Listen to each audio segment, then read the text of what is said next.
Day in the life with my new baby Hachiko. Grabe, kaaga naman manggising. Alas 7 pa lang ng umaga nang gigising na gusto na magpakarga.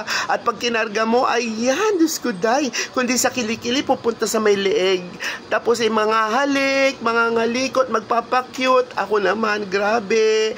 Tuntua, kahit napuyat na ako sa kanya. Kasi halik ng halik. Wala nang ginawa, kundi mga likot ng mga bagay sa iyong mukha. Ay, nako po. Tapos natural, pagkagising, wala na, no choice na, pupunta na kami kay tata. Ay naku, kahit na alas 11, nagigising si tata, kailangan puntahan namin dahil kailangan niyang makiskis ang aking bagong si Hachiko. Dahil yan din ang gusto din ni Hachiko, yung kinikiskis siya. Ay naku, ang lakas agad shoot sa bibig, grabe. Laging bullseye sa bibig talaga yung dila niya. Hindi ka makakaiwas, kakaloka.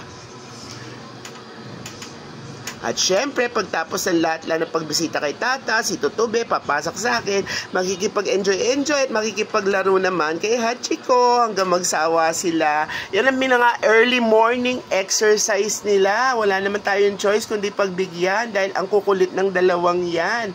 Syempre, i-on ko na rin ang kanyang fan dahil ay naku, grabe naman kasi kainit ang panahon ngayon. Kailangan talaga may kanya-kanyang fan ng mga aso natin.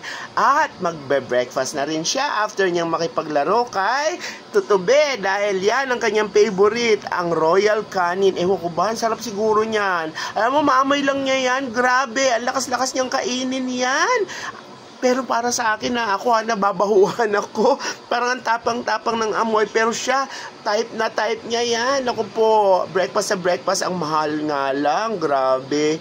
Ayan o, kakainin niya na yan. Naku, inaantay niya na. O, sabik na. O, ayan na. Naku po. Nilalagay natin yan sa lagyanan niya. Kaya lang, madalas, sinatanggal ko yung lagayan niya kasi ayaw niya doon sa corner na yan.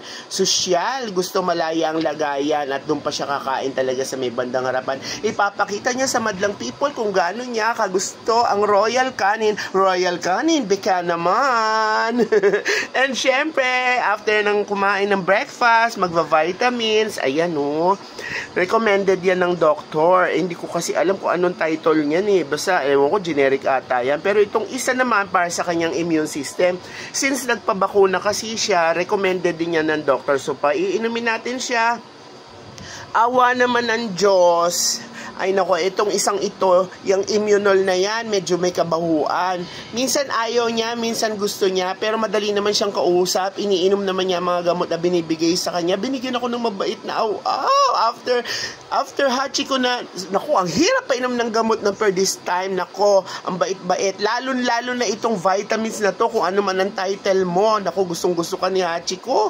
Hinahabol pa niya yung syringe para bigyan pa siya ulit kasi ewan ko ba type niya yung vitamins na yan. Hindi ko alam kung ano meron yung vitamins niya, kung bakit type niya yan. Na hahabol pa. Ay, nako, sige ba, syempre naman, after mag-breakfast at mag-vitamins, ay, ang pupo, ang obligasyon ng mami.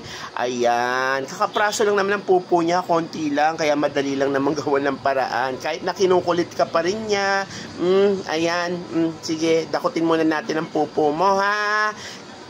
Siyempre, after na makipagkulitan at after naman na magpupo, ay, balik na naman sa paglalaro buong maghapon. Wala na akong nagawa. Sa bagay, buti na lang walang customer. Kaya pinabayaan ko silang maglaro buong maghapon.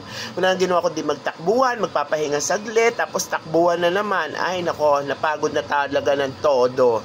It's time to go. It's time to go to your cage. At hindi naman siguro cage, huwag nating tawagin cage kasi ang hirap naman kasi pag cage, parang inaapi ang aso. Kaya lang kasi, alam mo na, hindi pa siya complete ang vaccine, hindi ko pa siya masyado mapakawalan ng todo kasi delikado pa para sa kanya. Kasi alam mo naman, pag wala pang bakuna, maraming sakit na kumakalat ngayon.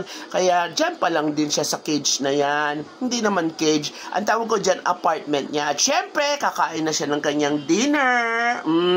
Vitality naman ngayon pag dinner kasi yung Royal Canin, breakfast and lunch lang yon. Pag dinner talaga, Vitality talaga ang kinakain niya. May gulay. Yan o, naghahanda na nga siya. Alam nyo ha, pag Vitality, hindi niya pinapatanggal yung ilalagyanan. Kinakain niya lang yan ng raw, dyan lang yan talaga at hindi niya pinapatanggal. Hindi ko alam kung bakit. Pero pagka yung royal canin, pinapatanggal niya yung lagyanan. Kasi malaki-laki itong Vitality. Siguro na, babay tutobe! O, papasok na siya ulit doon sa kanyang mommy. Kasi tapos na sila maglaro. Babay tutobe! Ay, nako. O, yan o, yam na yam siya sa Vitality. O, Vitality, beka naman. Paborito ka ng aso ko. Ayan o. Pag Vitality talaga, hindi niya pinapatanggal yung lagayan. At syempre, mag-dinner na. At syempre, tayo medyo matutulog na. Ayan. Kailangan lambing-lambingin mo muna siya para makatulog siya. At sa pamamagitan ng paghiga sa dibdib ko, nakakatulog siya. Ayan. Ayusin na natin ang kanyang kama. Ay, naku, mabisyo yan. Hindi yan matutulog nang wala ang kanyang sapin. Dati kasi nilalagyan ko yan ng parang basket. Ayan o, yung lagyan na ng mga items niya. Kama niya yan eh, kaso nginangata niya at ayaw niyang tulugan, iniihian niya. Kaya ginawa ko, ay nako, hiniwalay ko na lang yung pinaka-foam na sapin, tinanggal ko. Tapos ang gusto niya namang bisyo, kailangan lagi siyang may towel na unan. Ayan o, pagka may towel na unan niya, mananahimik na yan, matutulog na yan. Ay nako, hindi yan pwedeng walang unan. Ay nako, napaka-importante sa kanya ang pag-uunan. Ewan ko ba, mabisyo tong aso na to ha. In fairness ha.